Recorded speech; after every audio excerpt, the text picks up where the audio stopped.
सो Cartesian coordinate system जिसमें कुछ XYZ coordinates है हमारे पास, क्लियर। अब इस XYZ कोऑर्डिनेट सिस्टम में let's say we have this point P, जिसे कुछ हम XYZ से डिनोट करेंगे। This is called Cartesian coordinate system. This Cartesian coordinate system can also be converted in spherical or polar coordinate system. Spherical और polar coordinate system में point P को represent किया जाएगा r, theta, phi। जैसे x, y, z तीन variable होंगे, उसमें दो एंगल्स होते हैं थीटा एंड फाई, और एक डिस्टेंस होता है r। r क्या होगा exactly? The distance of this point P from origin, this is r, and the angle of r with any one axis, let's say y axis is theta, and when we take its projection on opposite plane, then its angle of projection with another axis is phi। ये r theta phi होंगे। मैं इसको थोड़ा सा एक three dimensional example visualise करवाता हूँ। Assume करो ये एक ओरिजिन है, थ्री डायमेंशन में एक ये पॉइंट आ गया यहाँ पर। The distance from origin to this point is r। अब ये r हो गया, इसका एंगल y एक्सिस के साथ थीटा। अब इसका हम प्रोजेक्शन लेंगे। प्रोजेक्शन मींस शेडो, ये इसका प्रोजेक्शन हो गया। ये तो हो गया उसका y कंपोनेंट, और ये अपोजिट प्लेन पर उसका प्रोजेक्शन। इस प्रोजेक्शन का एंगल x एक्सिस के साथ फाई लिया। तो this is r, angle of r with y axis is theta, उसका प्रोजेक्शन एग्जैक्ट प्लेन पर, और प्रोजेक्शन का एंगल x एक्सिस के साथ फाई। समझ में आ रहा है क्या है r theta phi? Sir component क्या होता है, फिर से बताइए। Sorry sir, what is mean by component? Vector पढ़ा है? हाँ सर, पर कंपोनेंट नहीं समझ में आ रहा। X component, Y component. मैं टू डायमेंशन एक्सप्लेन करता हूँ। ये एक वेक्टर है, इसका एक्स कंपोनेंट ये हो गया, और y कंपोनेंट ये हो गया। मतलब जो x एक्सिस के अलोंग लेंथ है और जो y एक्सिस के along length. Okay sir, thank you sir. So we can convert this x y z into r theta phi। वो रिलेशन भी हमारे पास, वो तुम्हारे बहुत ज्यादा काम के नहीं है। This is called spherical or polar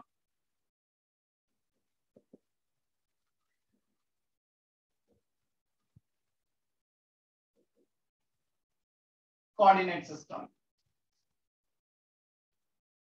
देखो हमारे पास श्रोडिंगर इक्वेशन है। When you solve that Schrodinger equation, you will get psi as a function of x, y, z। तो मैं वेव फंक्शन psi कुछ x, y, z के terms में मिल जाएगा, and that can be further converted into in terms of r, theta and phi। Here, so से हम further r, theta, phi में convert कर सकते हैं। So psi is a function of x, y, z। What does it mean? Just मैं एक example ले लेता हूँ। psi equal to x square plus 2y plus 3z square। जैसे से तुम x, y, z के वैल्यूज चेंज करोगे, psi भी चेंज होगा। psi किन पर डिपेंड कर रहा है? x, y, z के क्या वैल्यू दिए गए। अच्छा, what is x, y, z? They are coordinates। They represent position of any electron। So position of electron पे हमें psi मिल रहा है। Psi means what? Which give all type of information about an electron। इसका क्या sir ये मतलब हुआ all type of information about an electron depends on its coordinate system? Yes। इसका जो coordinates होंगे, इसकी जो position होंगी, सारे के सारे वैल्यू उस पे ही डिपेंड करेंगे। सारा का सारा इंफॉर्मेशन इलेक्ट्रॉन की, सारी प्रॉपर्टी इलेक्ट्रॉन की डिपेंड करेगी उसका दूसरे इलेक्ट्रॉन से कितना इंटरेक्शन है, उसका न्यूक्लियस से कितना इंटरेक्शन। तो इंटरेक्शन किस पर डिपेंड करेगा? कितना डिस्टेंस है। क्लियर? तो उसका डिस्टेंस, उसकी पोजीशन, वही उसकी सारी प्रॉपर्टी गवर्न। आया समझ में इतना? Yes sir. अच्छा, जो साई है ना, इसे कहा जाता है टोटल वेव फंक्शन और वेव फंक्शन। तुम देखोगे ये तीन चीजों का फंक्शन है, r, radius, theta, phi, which are angles. इसे हम फर्दर ब्रेक कर सकते हैं। एक वो जो रेडियस का फंक्शन हो, and one which is a function of angle.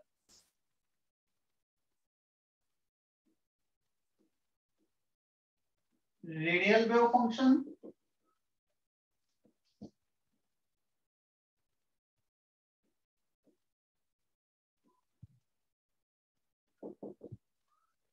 Angular wave function. Clear?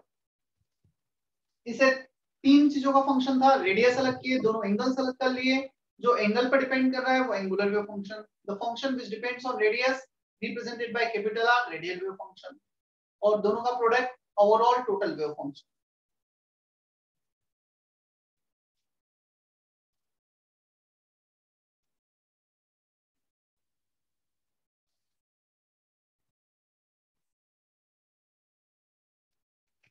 आज हम क्वांटम नंबर्स करने वाले हैं, जो काफी यूजफुल हेडिंग है, तो थोड़ा सा फोकस करना ना।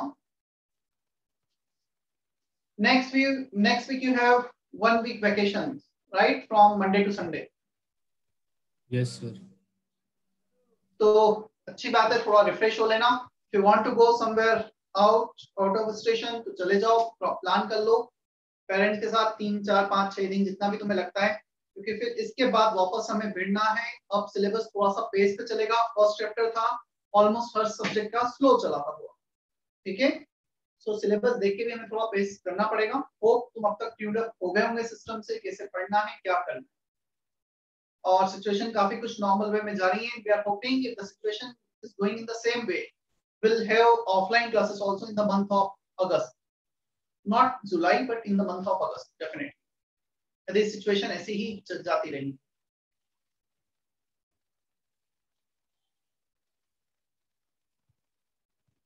और यदि तुम बाहर नहीं जा रहे हो, घर पे हो, you can do one more thing, जितना बैकलॉग है वो खत्म कर सकते हो। जो थोड़ा सा हमें फ्रस्ट्रेशन क्रिएट कर रहा होगा कि हमारा ये बच गया वो बच गया, पूरा नहीं है, रेगुलर लेक्चर्स अलग चल रहे हैं उनका अलग करना पड़ता है। पूरे 8 दिन संडे टू संडे तुम्हारा कंप्लीटली ऑफ है। ये 8 दिन बहुत अच्छे से तुम अपने बैकलॉग को खत्म कर लो, प्रैक्टिस कर लो, ठीक है। जो भी एटलीस्ट जब तुम 5 जुलाई को क्लास अटेंड करोगे, हाँ चलो आज तक का जितना हुआ है सब कुछ complete.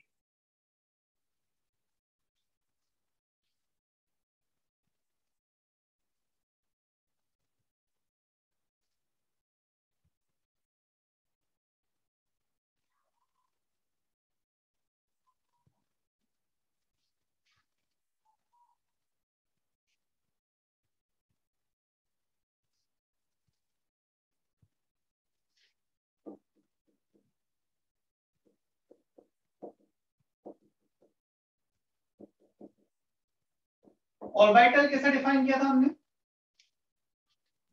Sir, maximum possibility to The find orbital is the 3D space volume around the atom where the electron possibility is highest, that is 90 to 95%. ठीक है।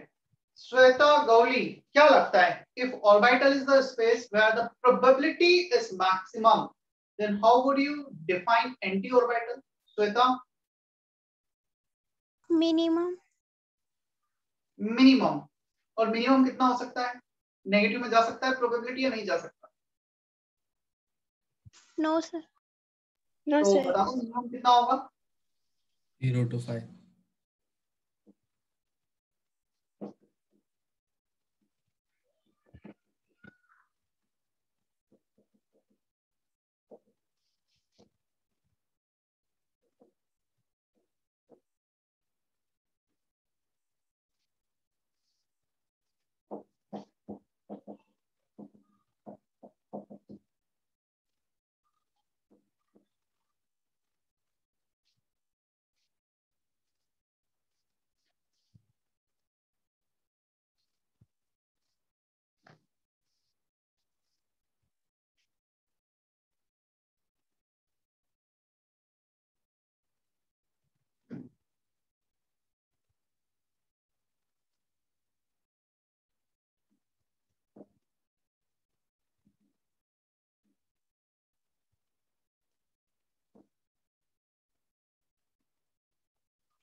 Anti-orbital or node is more appropriate or more frequently used word where the probability of finding electron is 0.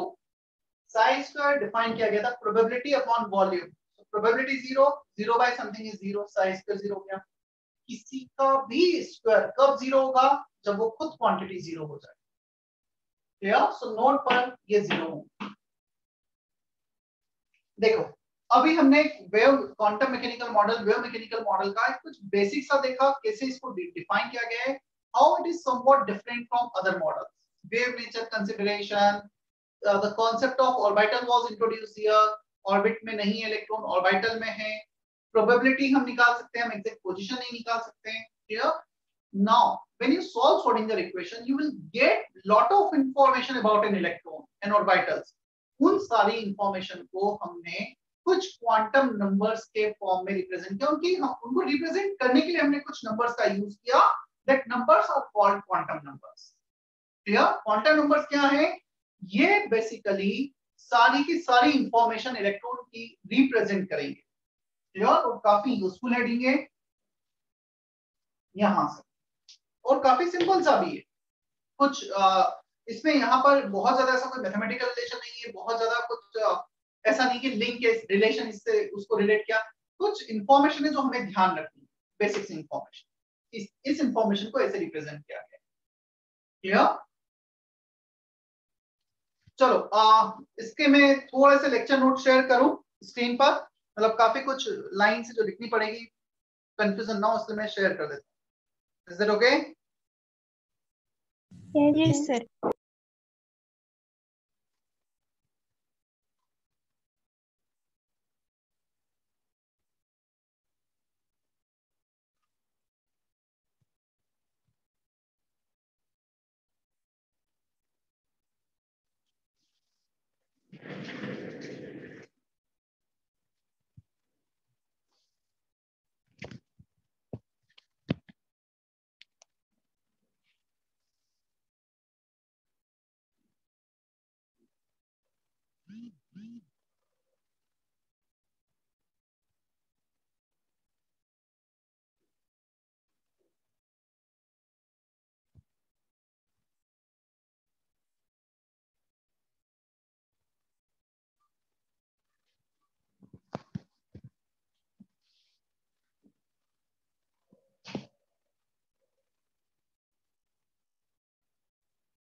Is it visible properly?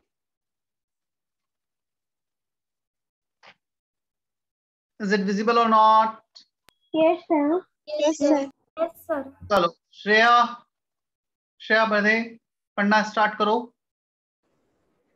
A large number of orbitals are possible in an atom.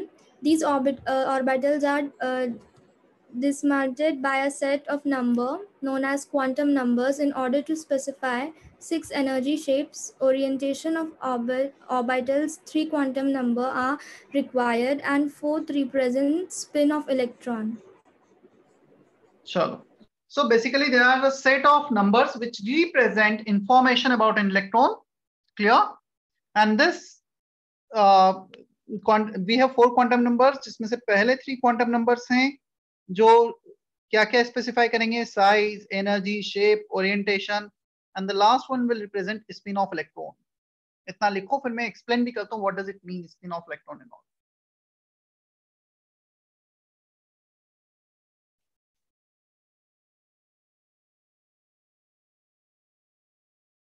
This word is designated, DESIGNATED.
Sir उसके नीचे का भी लिखना है क्या?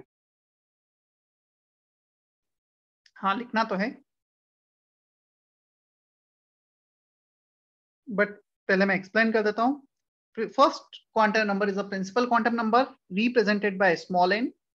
Possible values of small n are 1, 2, 3, 4 up to infinity. It represent energy shell numbered as k l m n, जो हमने पहले भी देखा है. k shell मतलब first orbit, l shell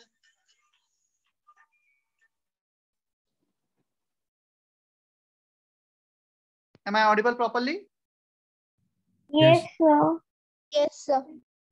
So first shell k shell, second shell l shell, m third shell n, fourth shell and so on. Clear? मतलब basically represent क्या कर रहा है, n equal to 2 means in second shell an electron is present. बजाय हम orbit के हम word use करें shell, second shell. It gives idea about energy and size of orbital. मतलब जिस इलेक्ट्रॉन जिस भी ऑर्बिटल में प्रेजेंट है उसका एनर्जी और साइज के बारे में हमें आइडिया देगा.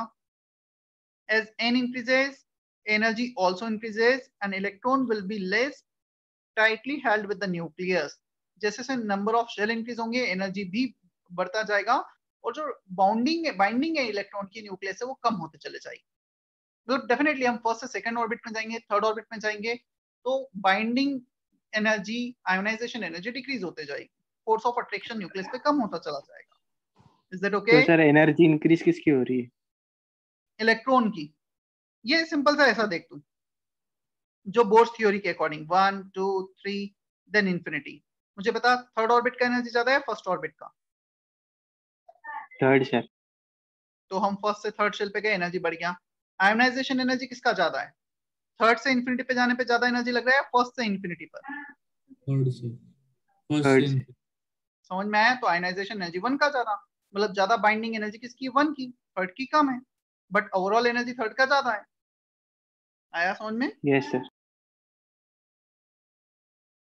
सेकंड है एजीमुथल क्वांटम नंबर और orbital angular momentum quantum number. Orbital momentum ऊपर लिखा है, उसे नीचे लिखना है orbital angular momentum quantum number.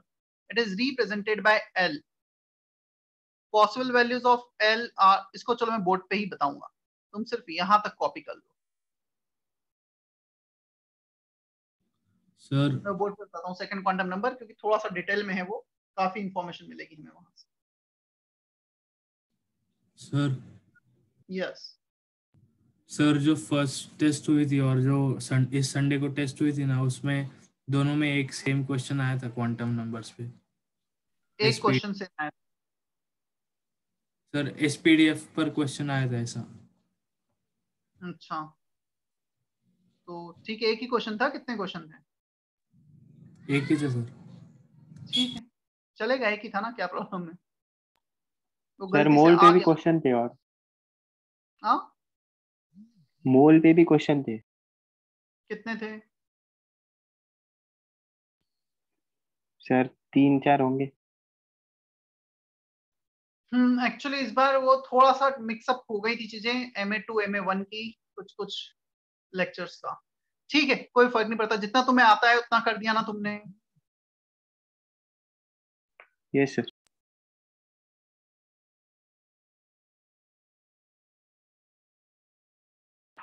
Sir third point में इट गिव्स के बाद क्या लिखा है sir? Idea. It gives idea about.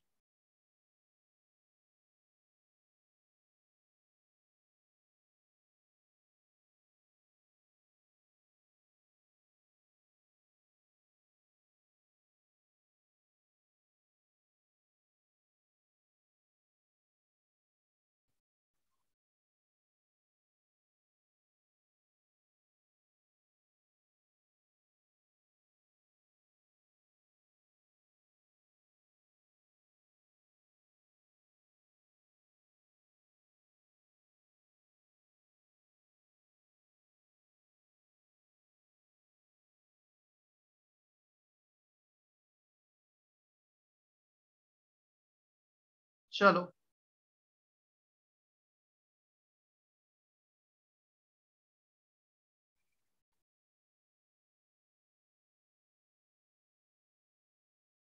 Screen sharing option हटा दूं मैं भी?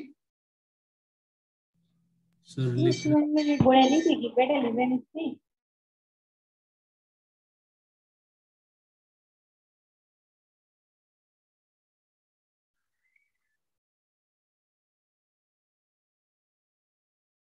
वैष्णवी देशमुख, तन्वीश, कॉपी कर लिया है, कर रहे हो? कर लिया sir.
Possible values of azimuthal quantum number or orbital angular momentum quantum numbers are 0 to n-1.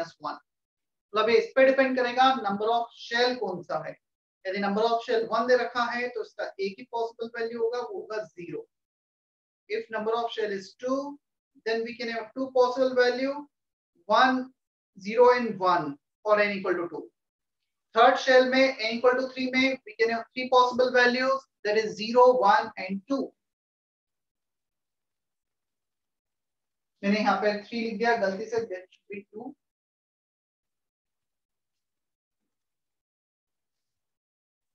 हम ये भी बोल सकते हैं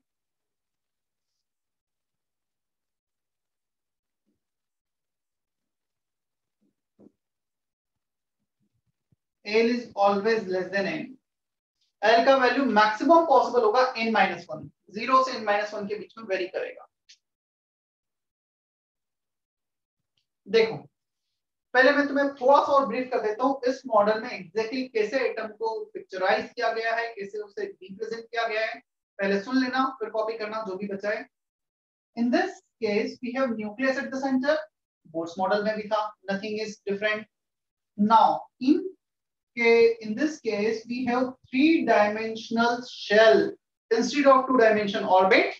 पहले न्यूक्लियस के अराउंड 2-dimension orbit थे, now we have 3-dimensional shell. Clear? अब यहाँ पे 3-dimensional shell होंगे जहां पर इलेक्ट्रॉन प्रेजेंट होगा। जैसे क्रिकेट बॉल का जो वो हो गया आउटर सरफेस शेल, उसके सेंटर पर nucleus. Now in each shell we can have one or more than one subshell. अब क्वेश्चन आता है सर सबशेल क्या होता है? अभी तक तो मैं पता था शेल है, ऑर्बिट है, उसमें इलेक्ट्रॉन प्रेजेंट है। यहाँ पर शेल में subshell is nothing but just a group of orbitals कुछ ऑर्बिटल्स का ग्रुप है which have similar shape, size and energy. The orbitals in a given shell which have similar shape, size and energy are placed in a group. That group is called subshell. Yeah. So atom में shell, shell में subshell. हर subshell में कुछ orbitals होंगे. It is a group of orbital. Let's say एक subshell में 3 orbital है, just for example. Now in each orbital we can have maximum 2 electrons which are represented by arrow. Here एक up arrow एक down arrow. हमें 4 information electron को लेकर चाहिए. Shell, shell में सबशेल, सबशेल में ऑर्बिटल, ऑर्बिटल में electron. Here if you need to find out location, position of electron, तो तुम्हें पहले बताना पड़ेगा किस शेल में इलेक्ट्रॉन प्रेजेंट है. लेट्स से थर्ड शेल में इलेक्ट्रॉन प्रेजेंट है. उसके किस सबशेल में प्रेजेंट है. लेट्स से थर्ड शेल के सेकंड सबशेल में इलेक्ट्रॉन प्रेजेंट है. अब उस सबशेल के किस ऑर्बिटल में इलेक्ट्रॉन प्रेजेंट है और उस ऑर्बिटल में जो 2 इलेक्ट्रॉन उसमें से हमारा गिवन इलेक्ट्रॉन कौन सा है. तो शेल चाहिए, सबशेल चाहिए, ऑर्बिटल चाहिए, इलेक्ट्रॉन चाहिए. तो 4 क्वांटम नंबर 4 इंफॉर्मेशन देंगे. फर्स्ट क्वांटम नंबर बताएगा किस शेल में इलेक्ट्रॉन प्रेजेंट है. Second quantum number will give information about the subshell. Third one will give information about the orbitals and the fourth will give information about the electron. Is that okay? इसको तुम ऐसे relate करो. एक simple example लेता हूं. एक building है resonance का. ग्राउंड फ्लोर है, इसमें कुछ क्लासरूम्स है. First floor, second floor, third floor. ये जो डिफरेंट फ्लोर है ये तो हो गए शेल. मान लो तुम्हारा क्लासरूम है सेकंड फ्लोर पर, तुम्हारा सेकंड शेल हो गया. अब सेकंड फ्लोर पे बहुत सारे क्लासरूम्स हैं. क्लियर? 201, 202, 203. तुम्हारा क्लासरूम है लेट्स से 203. अब 203 हो गया सबशेल. अब उस रूम में डिफरेंट बेंचेस हैं, वो गए ऑर्बिटल, और हर बेंच पे मैक्सिमम 2 स्टूडेंट, वो गए इलेक्ट्रॉन. सो फ्लोर हमारे डिफरेंट फ्लोर्स हो गए शेल. पूरा बिल्डिंग हो गया एटम, उसमें डिफरेंट क्लासरूम्स हो गए ऑर्बिट सबशेल. सबशेल उस पर्टिकुलर रूम में डिफरेंट बेंचेस, ऑर्बिटल्स, हर बेंच पे 2 इलेक्ट्रॉन, 2 स्टूडेंट. क्लियर? तो हमें कितनी इंफॉर्मेशन चाहिए किसी भी स्टूडेंट को लोकेट करने के लिए. फर्स्ट किस फ्लोर पे वो प्रेजेंट है, किस शेल में वो प्रेजेंट है, किस क्लासरूम में प्रेजेंट है, मतलब किस सबशेल में वो प्रेजेंट है, उस क्लासरूम में किस बेंच पर वो है. क्लियर? फर्स्ट, सेकंड, थर्ड किस बेंच पर है, मतलब ऑर्बिटल में किस ऑर्बिटल में प्रेजेंट है. और उस बेंच पे 2 स्टूडेंट है, उसमें से हमारा जिस स्टूडेंट की पोजीशन आइडेंटिफाई करना है वो कौन सा स्टूडेंट. एक ऑर्बिटल में 2 इलेक्ट्रॉन, हमारा गिवन इलेक्ट्रॉन कौन सा. So we need this for information. पहला दे दिया गया हमें नंबर ऑफ शेल, दूसरा दे दिया गया सबशेल. अब सबशेल क्या हो गया? एक रूम में सारे बेंचेस सिमिलर टाइप के, एक सबशेल में सारे ऑर्बिटल सिमिलर टाइप के, जस्ट अलग अलग डायरेक्शन में ओरिएंटेड है. उनका शेप, साइज, एनर्जी सबका सिमिलर है. बोलो भी, कुछ बोल रहे हो? Sir if n is equal to 2, l is equal to 0 and 1, मतलब जो बेंच पर 2 इलेक्ट्रॉन बैठे वो 0 और 1 है. नहीं, ऐसा नहीं है. देखो nucleus first, second, n is equal to 2, second shell में इलेक्ट्रॉन प्रेजेंट है. इसमें लेट से 2 सबशेल है. 2 सबशेल है, एक रिप्रेजेंट किया गया है 0 से, एक रिप्रेजेंट किया गया है 1 से. ये 0, ये 1. लेट से l का वैल्यू 1 है, मतलब इन दोनों सबशेल की कोडिंग है. l इक्वल टू 0 मतलब एक सबशेल, एक पर्टिकुलर सबशेल की कोडिंग. l इक्वल टू 1 मतलब दूसरे सबशेल की कोडिंग. रूम नंबर है हमारे पास सेकंड फ्लोर पर 0 room number, 1 room number, 2 room number. हमने 0 से स्टार्ट किए नंबरिंग. तो मतलब इलेक्ट्रॉन इसमें प्रेजेंट है. अब इसमें लेट से 3 ऑर्बिटल है, तो थर्ड क्वांटम नंबर ये बताएगा किस ऑर्बिटल में इलेक्ट्रॉन प्रेजेंट है, और फोर्थ क्वांटम नंबर बताएगा दोनों इलेक्ट्रॉन में से गिवन इलेक्ट्रॉन. क्लियर? 0 एंड 1 मतलब 2 अलग अलग सबशेल. हमें ये पता चलेगा किस सबशेल में. Is that okay? Yes sir. अब सबशेल को डिफाइन कर लेते हैं हम.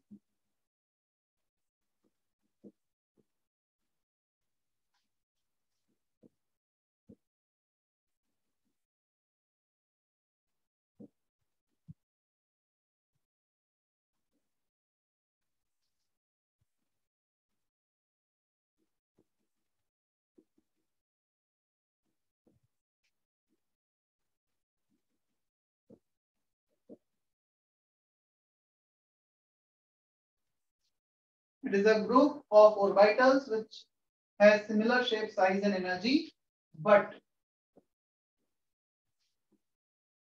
different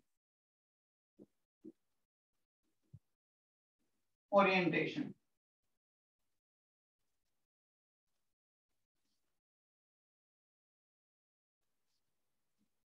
L is always less than n. Number of possible values of L in n shell. ये बताओ फर्स्ट शेल में कितने पॉसिबल वैल्यू आ रहे हैं इसके? 0 1 एक पॉसिबल वैल्यू आ रहा है विच इज 0. सेकंड शेल में कितने पॉसिबल वैल्यू आ रहे हैं? 2 थर्ड शेल में 3 यही लिखा है 1 value 2 possible value 3 possible value 1 value मतलब 1 sub shell 2 value means 2 sub shell. So basically L sub shell को रिप्रेजेंट कर रहा है. So number of possible value of L in n shell is n, which is number of subshell in n shell. Bracket में ये लिख लेना. You don't need to write here this thing. यहाँ पे लिख.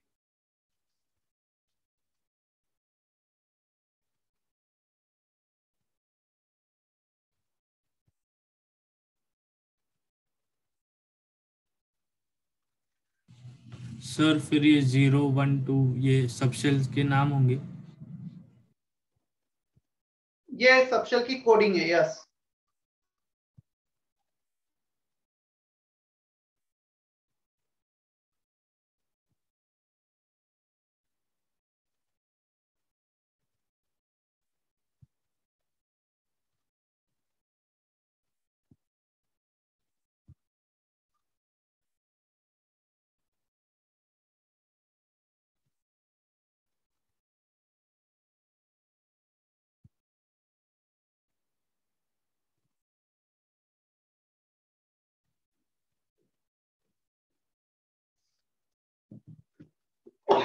Sorry.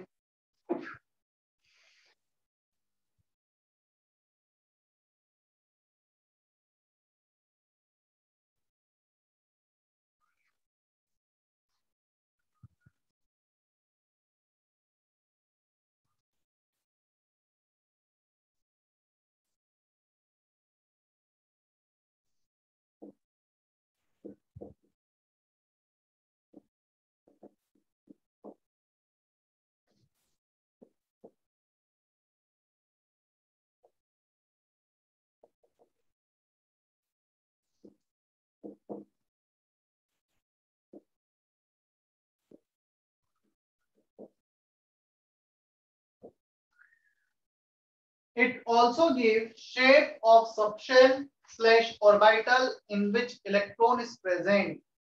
इलेक्ट्रॉन जिसमें भी present है उस ऑर्बिटल का शेप. अच्छा, सबशेल कुछ ऐसा नहीं है ना कि ऑर्बिटल को इस शेप में हमने बाउंड कर रखा है.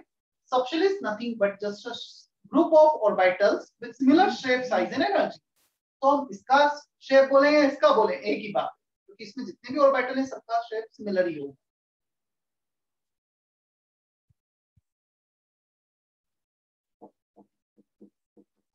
सर तो कितने शेप हो सकते हैं सबशेल के? देखेंगे.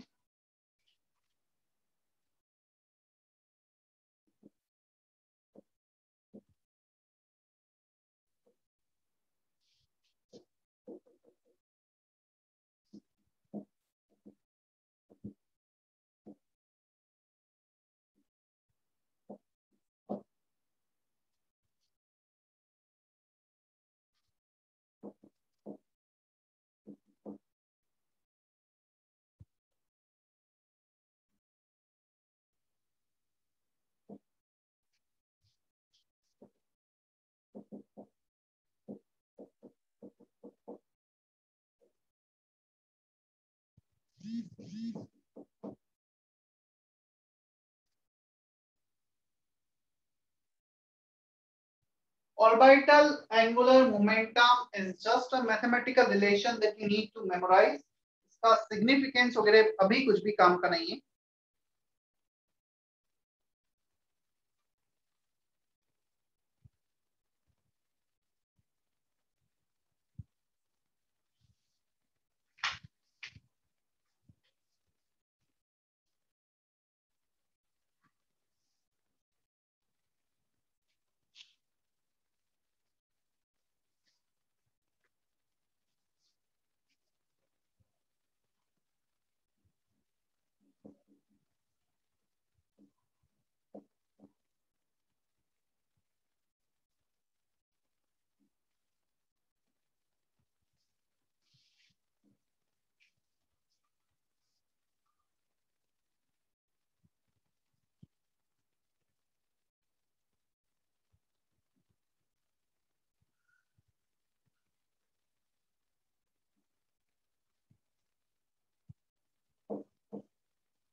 टेबल काफी यूजफुल है।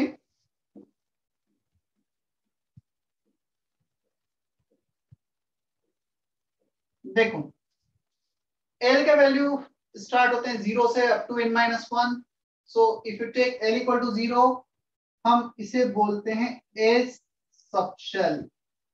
The name of this subshell l equal to 0 is S subshell, 1 is called p subshell, 2 is called d subshell, f subshell, g subshell and so on।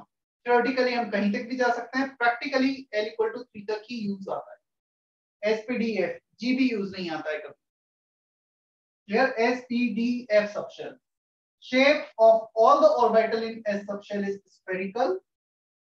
इसका शेप होगा spherical, इसका होगा dumbbell, double dumbbell,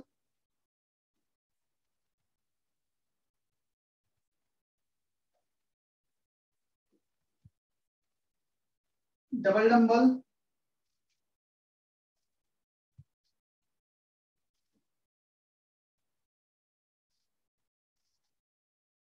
और इसका leaf. Excuse me, sir. Actually, your mic is off.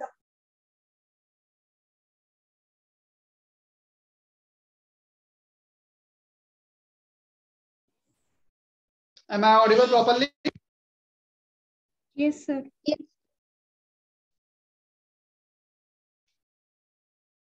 Sir spherical के बाद क्या लिखा है? डंबल, वो जिम वाला डंबल, वैसा ही कुछ शेप होता है।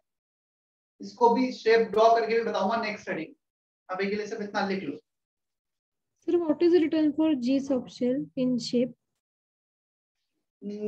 Not in syllabus, not applicable, dash।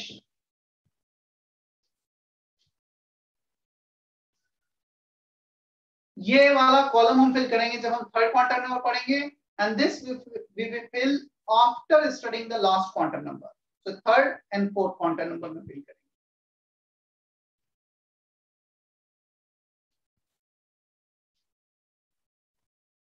चले हम आगे।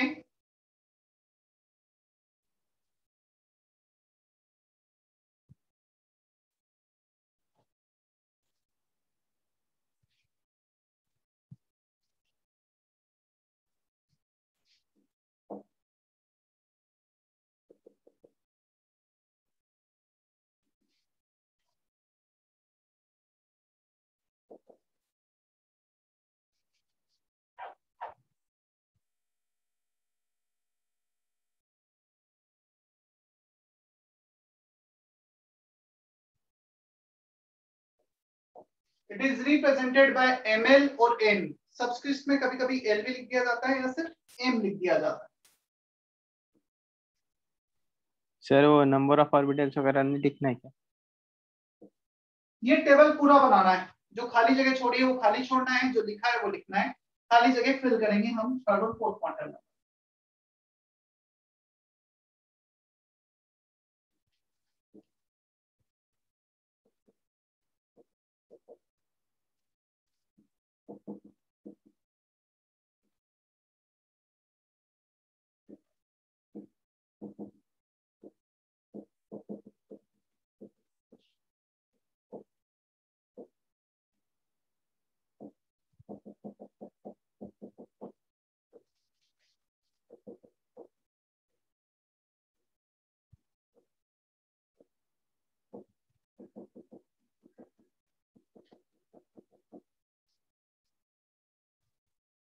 Possible values of third quantum number is minus L2 plus L. जैसे L का वैल्यू 0 से n-1 था, M का वैल्यू है minus L से plus L. If L is 0, M is 0. If L is 1, M is minus 1 to plus 1, minus 1, 0 plus 1. If L is 2, M is minus 2 to plus 2, minus 2, minus 1, 0 plus 1 plus 2. Clear?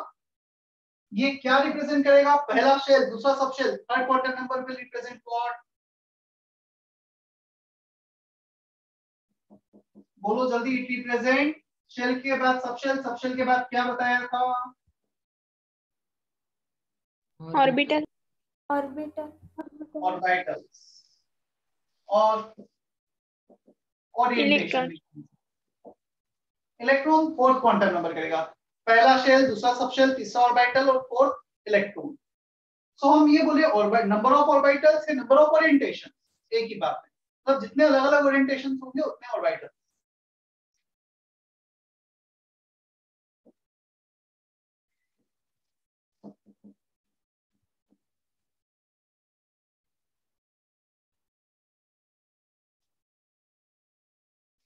चलो मुझे बताओ n equal to 0 मतलब s subshell में कितने possible values आ रहे हैं m के?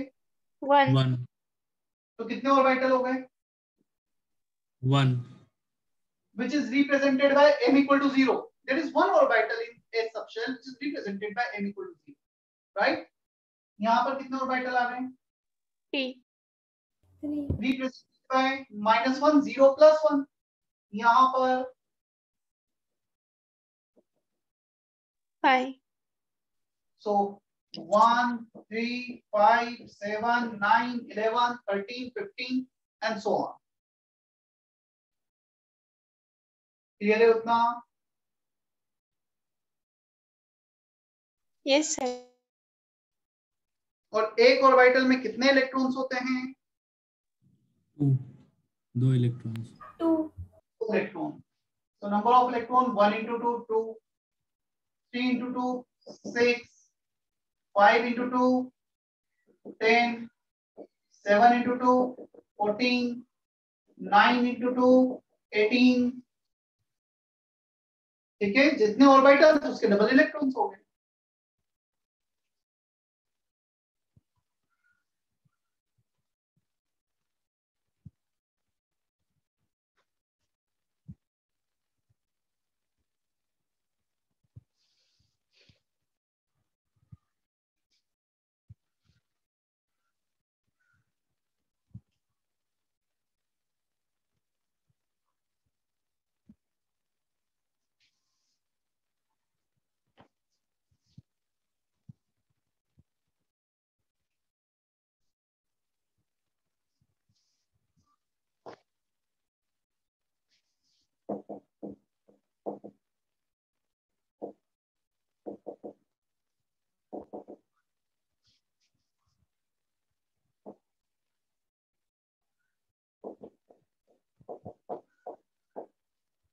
Number of orbital in a given subshell is 2l plus 1. चलो l equal to 0 रखो. l equal to 0 का 1 orbital. If you put l equal to 1, 2 into 1, 2 plus 1, 3 orbital and so on. ठीक है, minus l से plus l पे जा रहे हैं तो माइनस l से 0, एक को 0, देन 0 से plus l. l plus l और एक 0 एक एक्स्ट्रा वैल्यू है प्लस 1. सर तो वो 2l plus 1 लिखा है क्या आपने?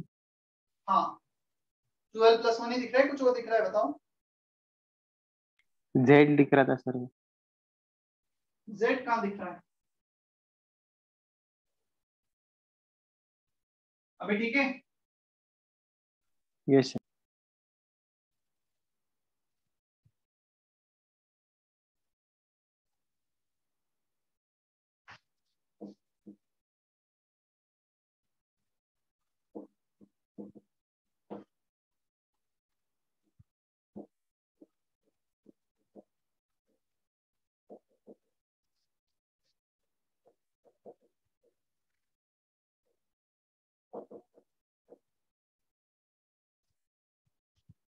ये बाद में एक्सप्लेन करूंगा, फॉर्मूला अभी के लिए सिर्फ लिख लेना।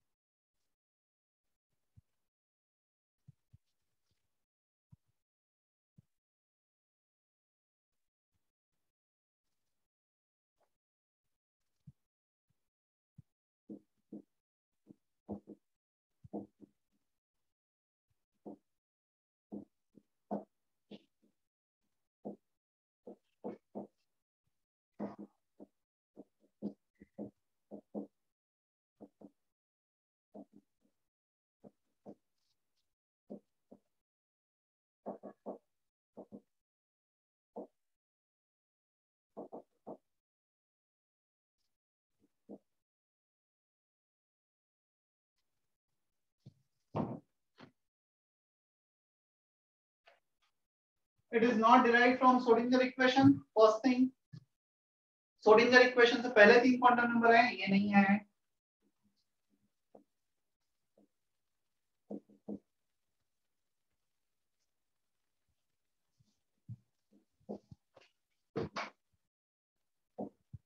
सर M3 और 5 ऐसे लिखना है ना ब्रैकेट में? सॉरी सर ब्रैकेट में M3 और 5 ऐसे लिखना है ना? MS और S. MS और S. It is represented by MS or S, spin quantum number. Yes sir.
देखो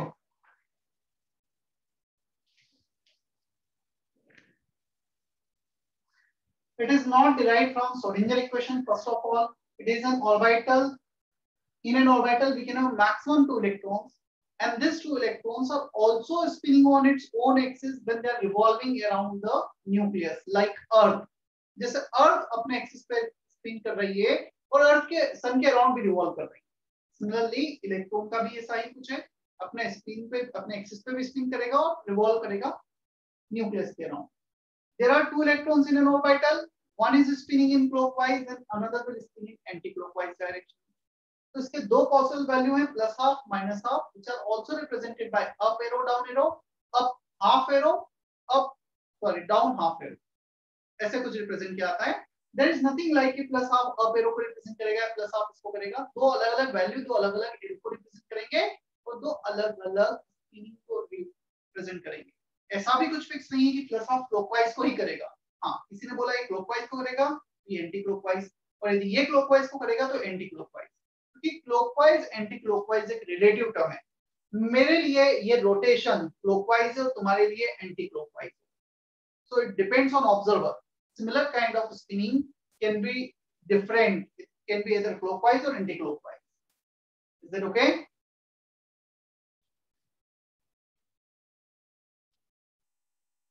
क्या इतना क्लियर है? Yes, Yes, sir. sir. Yes, sir.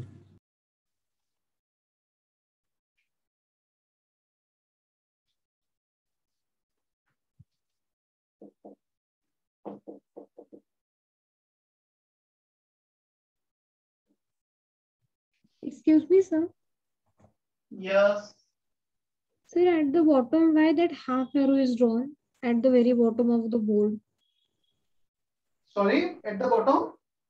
Sir, at the bottom of the board means at the last line, in the S and D values, why that half arrow is being drawn? Half arrow, basically this half plus half minus half value, they represent half of the spin. In an orbital, we can have two electrons and their total spin is 0. So one is plus half, another is minus half. So one is spinning in clockwise, another is spinning anti-clockwise. The net spinning is 0. So up half arrow, up down arrow, they are just representation. So it means in the end, their sum should be 0, like that. Yes. Again, one mathematical formula that you need to memorize. The physical significance पे अभी हमें नहीं जाना है.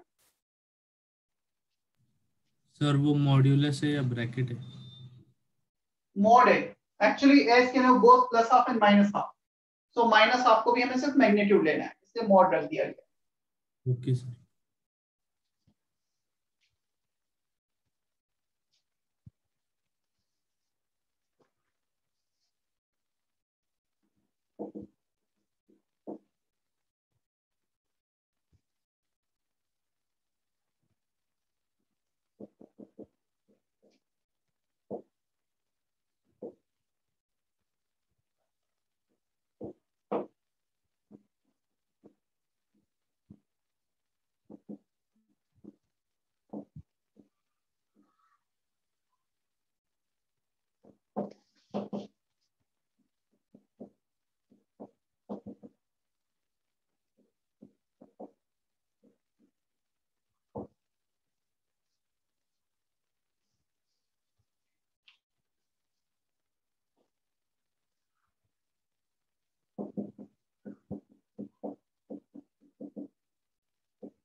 देखो, किसी भी subshell को हम कुछ ऐसे रिप्रेजेंट करेंगे NLX.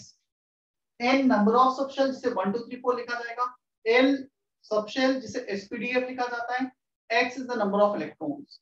लाइक 3p4, इसका मीनिंग होगा थर्ड शेल के P सबशेल में we have 4 number of electrons. P subshell of the third shell has 4 electrons. Maximum कितने electrons जा सकते हैं P subshell में? 6. 6 is the maximum capacity. उससे कम तो जा ही सकते हैं. In a given room we can have 50 student maximum. हम 20 भी बिठा सकते हैं, 10 भी बिठा सकते हैं.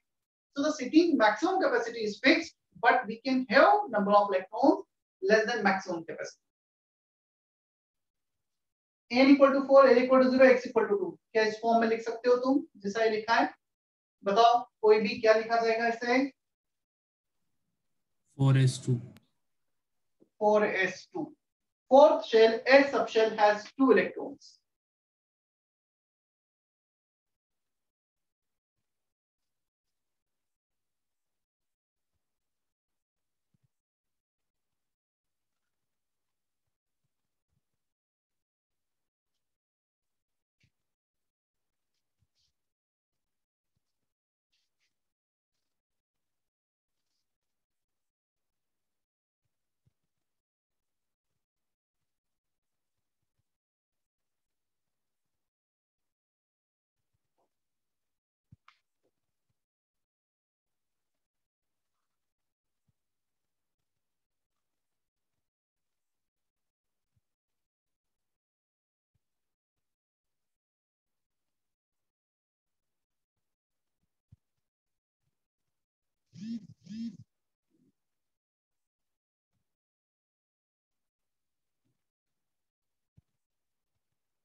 चलो कुछ और क्वेश्चन देता हूं जितना भी हमने किया उसका बेस्ट.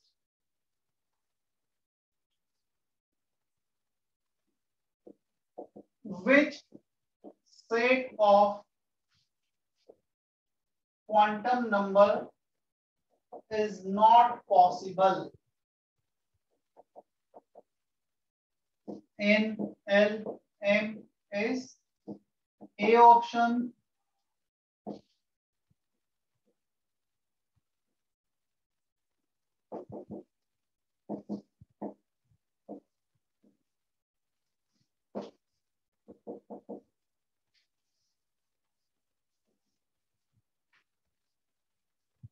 तुम्हें ये बताना है इसमें से कौन सा set of quantum number possible नहीं है.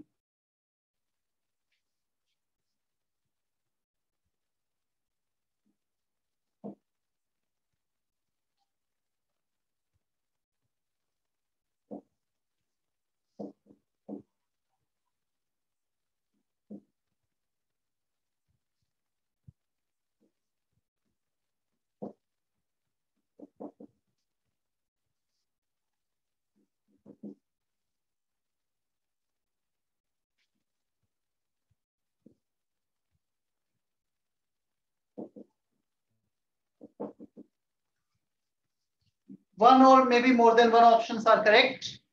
कौन से क्वांटम नंबर के वैल्यूज पॉसिबल नहीं है? एक से ज्यादा ऑप्शंस राइट हो सकते हैं.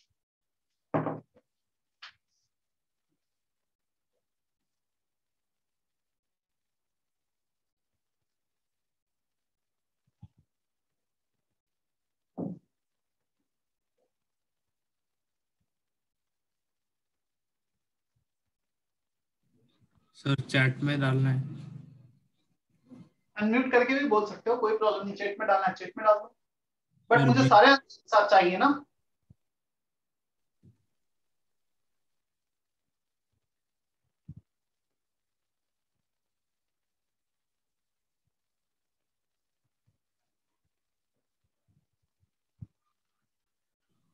सर बी और C. Not correct. Yes.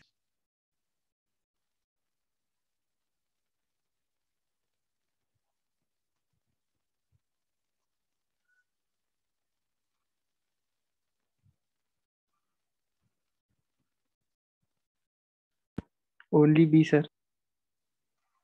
Not correct.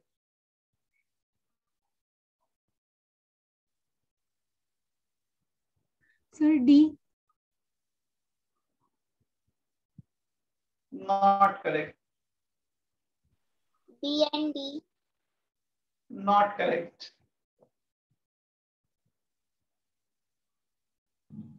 Sir, all are possible then. Not correct. Come on, काफी लोगों ने आधा आंसर सही दिया, पूरा आंसर सही किसी ने भी नहीं दिया। सर लेकिन बी में एल तो पॉसिबल नहीं है, तो बी होगा ना। मैंने बोला मुझे B होगा सारे ना। ऑप्शन चाहिए जो पॉसिबल नहीं है, एक ऑप्शन को मैं नॉट करेक्ट ही बोलूंगा। ये तुमने बी को इनकरेक्ट बताया है, पॉसिबल नहीं है, इसका मतलब तुम बता रहे हो एसीडी करेक्ट है, पॉसिबल है, तो वो भी गलत आंसर है।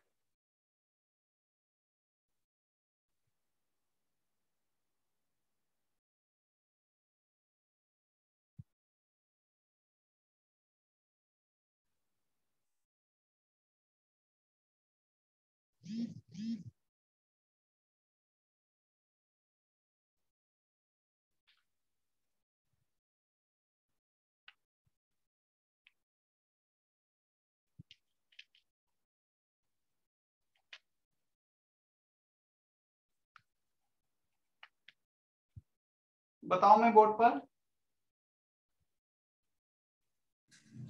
आंसर है BCD. BCD. Sir B C. Right answer.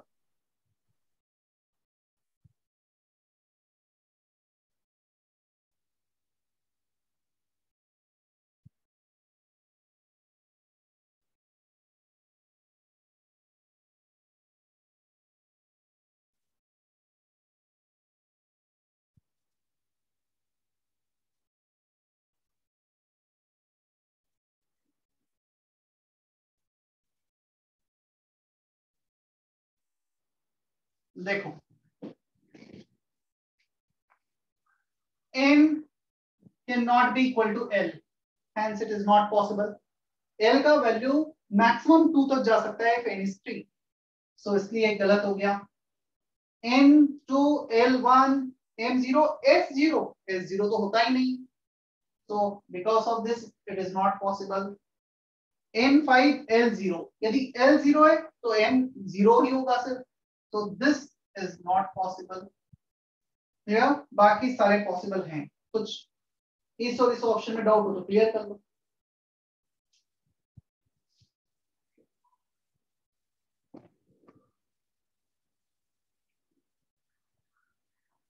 क्या ये क्वेश्चन क्लियर है? सर डी ऑप्शन फिर से बताएं। L इक्वल टू 0 के लिए m का एक ही पॉसिबल वैल्यू होगा, दैट इज 0। यहाँ पे +2 दे दिया है, which is not possible. Got it? Yes sir.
एक छोटा सा हेडिंग है नोड, टाइप्स ऑफ नोड, जल्दी से लिख लो।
देखो, types of node, we can have two types of node, radial node and angular node. थोड़ा सा बोर्ड पे देख लेना। हमने वेव फंक्शन देखा था is the multiplication of two function, radial wave function and angular wave function. Note when this function is zero. अब ये कब जीरो होगा? या तो रेडियल वेव फंक्शन जीरो हो जाए या एंगुलर वेव फंक्शन जीरो हो जाए। ये दोनों में से एक भी जीरो हो गया तो साइज जीरो हो जाएगा। तो फर्स्ट केस रेडियल नोड जब ये जीरो हो रहा है, radial wave function. Second case angular node जब एंगुलर वेव फंक्शन जीरो होगा। और रेडियल नोड का जो शेप होता है स्फेरिकल होता है, इसे स्फेरिकल नोड कहते हैं। एंगुलर नोड का जो शेप होता है प्लेनर होता है, इसलिए उसे नोडल प्लेन कहा जाता है। नंबर ऑफ रेडियल नोड का formula, number of angular node का फॉर्मूला, ये हमें याद रखना है। Number of radial node is n minus l minus 1, number of angular node is l, here 3p, इसमें n का value 3, l for p subshell is 1, तो n minus l minus 1। तो एग्जांपल दी यहाँ पर n पे तो डिपेंड ही नहीं करेगा, 4 हो 5 हो 100 हो कोई फर्क नहीं पड़ता।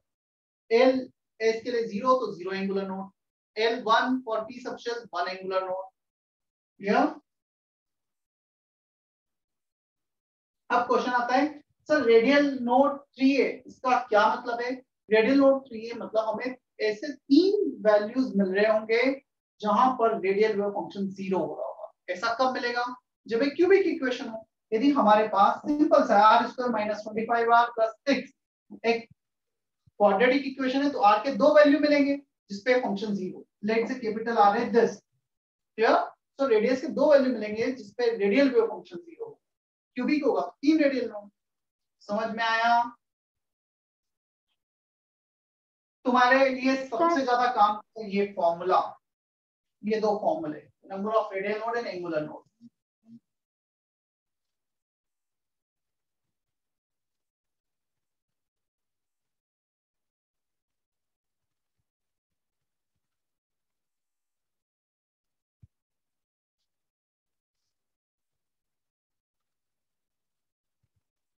टोटल नोड कितने होंगे? Radial node plus angular node का सम करो, कितना आएगा? n-1. n minus L minus 1 radial node, angular node is L, n minus is the total number of node.